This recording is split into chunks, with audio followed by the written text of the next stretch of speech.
What's up, YouTube? Day 20 monk mode. Just finished a workout, so I'm sweating. Did a little bit of a half Murph with a 10-pound vest, getting ready for that Memorial Day Murph. I'm looking forward to it. Today I wanted to chat a little bit about two things that are kind of combined to create this thought in my mind. One thing is thoughts and emotions, or thoughts and feelings. We've been talking about this in my family counseling sessions, as well as a young adult group I go to.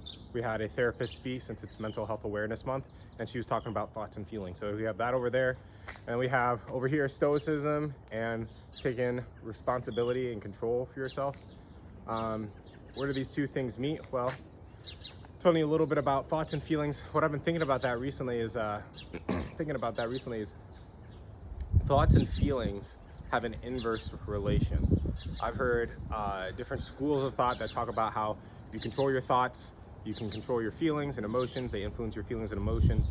Joyce Myers talks a lot about this in Battlefield of the Mind. I think that's true. I think also emotions and feelings tell us a lot about what's going on in our body, in our environment, even in our thought life, and they can be indicators. Sometimes feelings, we don't have as much of control over them.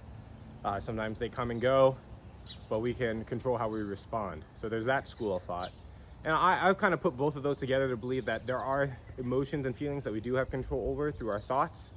And I also believe there are feelings and emotions that come up that we might not have control over, just because we don't have control over our environment. We don't have control over the way we've been programmed, like in our first 12, 18, 30 years of life before we really become conscious of these things. So yeah, maybe you're 20 years old and you're just now realizing how you can control your feelings. Well, if you've lived 20 years of having a programming, like a mindset per se, where it's set so that you think certain things, like unconsciously, subconsciously, or whatever, and then it stimulates certain feelings, it's going to take a long time to rewire that. There's different research out there and data that shows that, yeah, you can like tap into your unconscious and like rewire that through conscious thinking and stuff. But long story short is, even if you're 10 years old and you start doing that, you're still undoing 10 years of your neurons wired together in a certain way. So yeah, your thoughts can influence your feelings, and I think your feelings can influence your thoughts. And then on the other hand, we have this stoicism and control.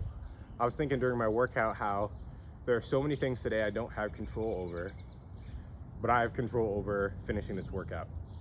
Given my body doesn't break down while I'm exercising, my knee gives out. My right knee's been giving me some problems. So who knows? If my knee gives out, okay, yeah, maybe I can't finish. But I have so much control over completing this rep, completing this set, completing this workout.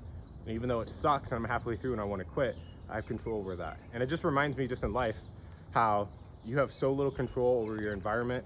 You have so little control over people in your life, how they influence you and what they do.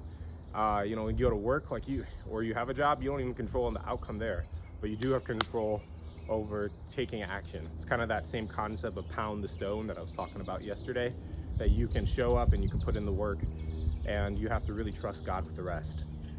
My mentor, he sent me a note, or actually a screenshot of his notes on his iPhone, and in it he had his different goals for the year, and one of the goals was control what I can and trust God with the rest.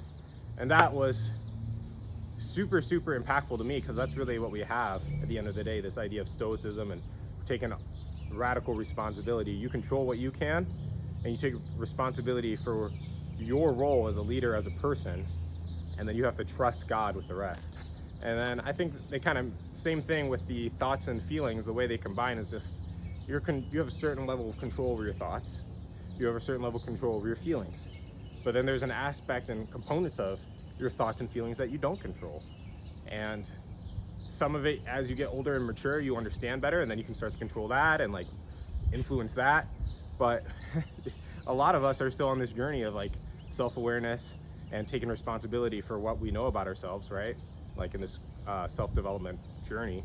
So you take control and you take responsibility for your thoughts and feelings that you're aware of, and the actions that you can do, and you really do have to just trust God with the rest. So that's kind of my thoughts on these two topics.